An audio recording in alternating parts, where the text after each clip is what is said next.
देखिए, एक क्वेश्चन क्षेत्रमिति का है, ब्रिज चैप्टर से। काफ़ी कठिन क्वेश्चन है ये, और ये अभी बस आधा फिगर भी हम नहीं बनाए हैं। इसमें मूल फिगर अब बनेगा। क्वेश्चन क्या कहता है, हम क्वेश्चन लिखे नहीं है, आपको शेयर कर देंगे। तो कहा जाता है इसमें कि ABCD एक वर्ग है। इस वर्ग में चारों भुजा बराबर होती है, आप जानते ही हैं, 10 10 10 10 दिया है। और इस सभी भुजा को व्यास मानकर, जैसे मानिए हम DC को व्यास मानेंगे, तो अगर किसी को भी व्यास मानिएगा तो सेंटर कहाँ होगा? बीच में। तो DC को व्यास मानिएगा तो सेंटर कहाँ होगा? बीच में। तो ये पूरा 10 है तो 5 5 तो होगा। तो लीजिए 5 5 हो गया, यहाँ हो गया सेंटर। ऐसे इतना ही लेकर के आप क्या करिएगा, वो अर्धवृत्त खींचिएगा, अर्धवृत्त, आधा वृत्त। तो चलिए, ज़्यादा ऊपर ना जाए इसीलिए मैं आप पॉइंट ले करके ऐसे अर्धवृत्त खींचनी है। ज्यों ही अर्धवृत्त खींचे तो आप समझ जाइए कि ये 5 सेंटीमीटर हो गया यहाँ से यहाँ तक, और ये भी 5 सेंटीमीटर हो गया यहाँ से यहाँ तक, यानी कि त्रिज्या हो गई अर्धवृत्त की 5। ये ध्यान में रखना है। यही काम हर भुजा को व्यास मानकर, इस भुजा को भी व्यास मान करके करेंगे तो ऐसे चलेगा। इस भुजा को भी व्यास मान करके चलेंगे तो ऐसे चलेगा। फिर लास्ट वाली ए वाली भुजा को भी व्यास मान के चलेंगे तो ऐसे चलेगा। यही फिगर था। तो पूरा फिगर हम नहीं उतारे थे, अभी बना के दिखाए थे, सब में हम एक किए हैं। तो थोड़ा सा साइड में समझिए, एक अर्धवृत्त में आप ऐसे समझिए। तो इसी सब में डिजाइन किया हुआ है, ये सब ये सब ये सब ये सब ये सब डिजाइन किया हुआ है, डिजाइन। इसी डिजाइन का ही क्षेत्रफल निकालना है। तो एक चीज बताइए, ये डिजाइन तो किसी आकृति का नहीं है। मतलब जैसे कोई मैथमेटिक्स का, ये मैथमेटिक्स में न ये वृत्त है, न त्रिभुज है, न आयत है, न वर्ग है, न समचतुर्भुज है, न कुछ नहीं है। तो इसको एक निश्चित आकृति में बदलने के लिए हम क्या करेंगे, इसको बीच बीच स्ट्रेट लाइन दे देंगे। जब ये स्ट्रेट लाइन देंगे ना, देख रहे हैं स्ट्रेट लाइन, तो ये हो गया क्या चीज? वृत्तखंड। ये हो गया वृत्तखंड। तो एक इधर वृत्तखंड, एक इधर वृत्तखंड, यानी कि यही काम हम हर डिजाइन में कर देंगे। एगो वृत्तखंड इधर हो गया, एगो वृत्तखंड इधर हो गया। ऐसे इसमें भी कर देंगे, इसमें भी कर देंगे, और इसमें भी कर देंगे। तो 2 3 4 5 6 7 और 8, कुल 8 गो अर्धवृत्त है। देख सकते, सॉरी, अर्धवृत्त का आ गया वृत्तखंड। 1 2 3 4 5 6 7 8, ये बीचे बीचे काट दिए हैं। काटने का मुख्य मकसद क्या था, बहुत डिटेल में फिगर समझना पड़ेगा। कि ये एक अर्धवृत्त है जो हम यहाँ बनाए हैं। तो अर्धवृत्त है तो क्या हो गया? Centre, DC। ये कितना है? 5 5। तो यहाँ D से देखिए आपका ये ऐसे जो गया है, ऐसे अर्धवृत्त का छाप, उसके जस्ट मिड पॉइंट यहाँ पर है, ऐसे।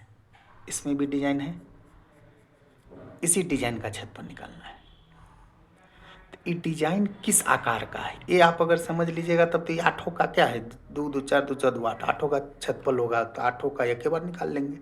एक वृत्तखंड का आप क्षेत्रफल खाली समझ जाइएगा तो 8 गुने कर देंगे। तो मेन चीज ये जो आप देख रहे हैं क्या है? वृत्तखंड है। अगर इससे भी वृत्तखंड दिक्कत हो रहा है समझने में, तो एक बार और अलग से वृत्तखंड समझिए। वृत्तखंड जो होती है ना, वो जीवा वृत्त को 2 भागों में बांटती है। ए भी क्या है? जीवा है। तो ए भी जीवा है, तो कहीं भी वृत्त की परिधि पर अगर दो रेखाखंड जो वृत्त की परिधि को 2 बिंदु पर अगर कनेक्ट होती है तो क्या कहलाता है? जीवा। ये हुआ जीवा। ये जीवा के कारण ही एक क्या बन गया? वृत्तखंड। यही है आपका क्या चीज? वृत्तखंड। तो यही वृत्तखंड का आपको क्षेत्रफल निकालना है।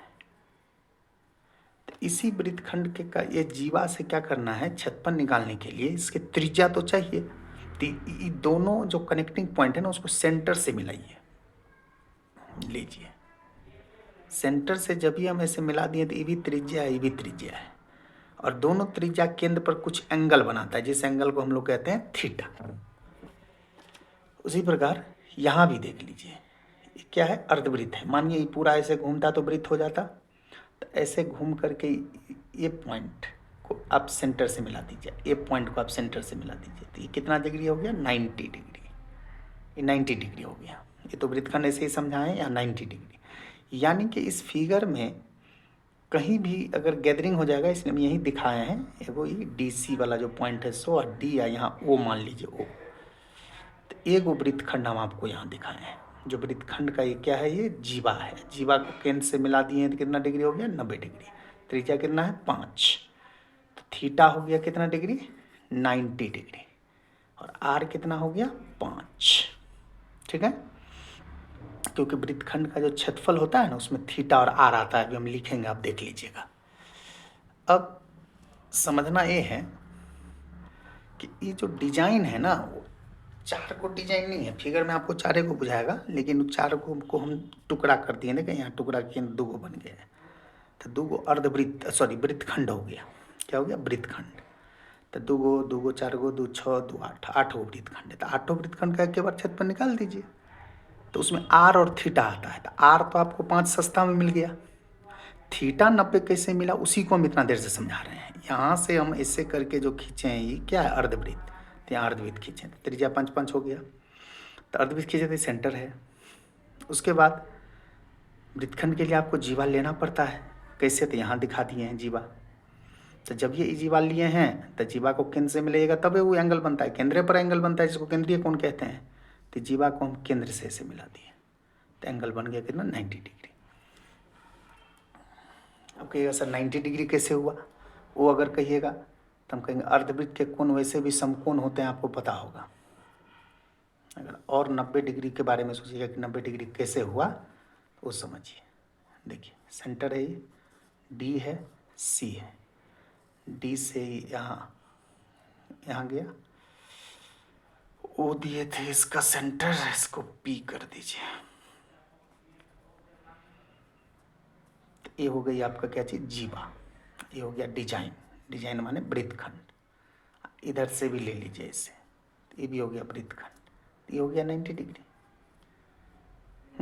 एकदम ये दोनों आपस में क्या है, बराबर है। तो बराबर है तो कितना डिग्री, 45 डिग्री। ये कितना डिग्री, 45 डिग्री। अब तब आप ऐसे करके जो एडजस्ट कीजिएगा इसको, बीच सेंटर से जब ये जाइएगा, लंब डालिएगा, तो ये दोनों बराबर है, तो समद्विबाहु त्रिभुज है। समद्विबाहु त्रिभुज में जब ये लंब डालते हैं तो भुजा को भी बराबर करती है, ये बराबर है भी, कितना है, 5 5। तब सोचिए कि तो जब ये ऐसा हुआ तो एंगल को भी बराबर करेगा, तो 45 45। जब ये 45 है, ये 45 है, 90 है, तो ये हो जाएगा 90, तो इसलिए थीटा हो गया 90। ठीक है, यानी कि एंगल अगर आप 90 डिग्री समझ गए, त्रिज्या तो आराम से आप समझ गए होंगे कि पूरा भुजा 10 था, तो ये अपना लिए हैं बीच में, तो ये हो गया। तो अब ये डिजाइन का क्षेत्रफल निकाला, हमको वर्ग के क्षेत्रफल से कोई मतलब ही नहीं है, हमको डिजाइन जो है ना, ये जो पहले नहीं बनाए थे, डिजाइन इस आकार में है। देखिए इस टाइप का, ये उत्तल लेंस जो पढ़े होंगे फिजिक्स में, ये कोई आकार ही नहीं है, इसलिए हम इसको इससे मिला दिए, देखते हैं ऐसे मिला दिए, तो ऐसे इस सब में मिला दिए। तो मिलाने के बाद ये 2 पार्ट बन गया। तो कैसा पार्ट, तो ये वृत्तखंड। कैसे समझे वृत्तखंड, तो ये अर्धवृत्त है, ये क्या है, जीवा है। जीवा लेने पर वृत्तखंड बनता है। यहाँ नहीं समझिएगा, यहाँ समझिए, यहाँ नहीं समझिएगा, यहाँ समझिए। यानी कि अब सीधा लिख देंगे डिजाइन का क्षेत्रफल बराबर डिजाइन का क्षेत्रफल बराबर 8 वृत्तखंड का क्षेत्रफल। एक वृत्तखंड का क्षेत्रफल होता है R² theta by 360 pi minus half sine theta, ये फॉर्मूला होता है। और 8 हुआ है तो 8 से गुना कर दीजिए। ठीक है, अब आप 8 गुने आर कितना है, 5 गुने 5, थीटा कितना निकाले, 90। पाई का मान बोला है 3.14 लेने के लिए, साइन 90 डिग्री, थीटा कितना है, 90 डिग्री। तो 25 25 8 कितना हो जाएगा, 200। 90 चौका 360, काट दीजिएगा, फिर 2 दूनी 4 और 2 से काट दीजिए, 1.57, यानी कि 1.57 बाई 2 माइनस 90 का मान होता है 1, तो 1/2। अब इसका एलसीएम लीजिएगा तो वही हो जाएगा 1.57 में इसमें 1 जाएगा तो 0.57 बाई 2 से इसको काट दीजिएगा 100, इसको 100 से गुना कर दीजिएगा तो 57, 100 2 के बाद दशमलव, यानी कि 57 सेंटीमीटर स्क्वायर हो गया आपका आंसर। ऑपरेशन देख लीजिएगा, कहीं भी इसको कहीं तो देख लीजिएगा।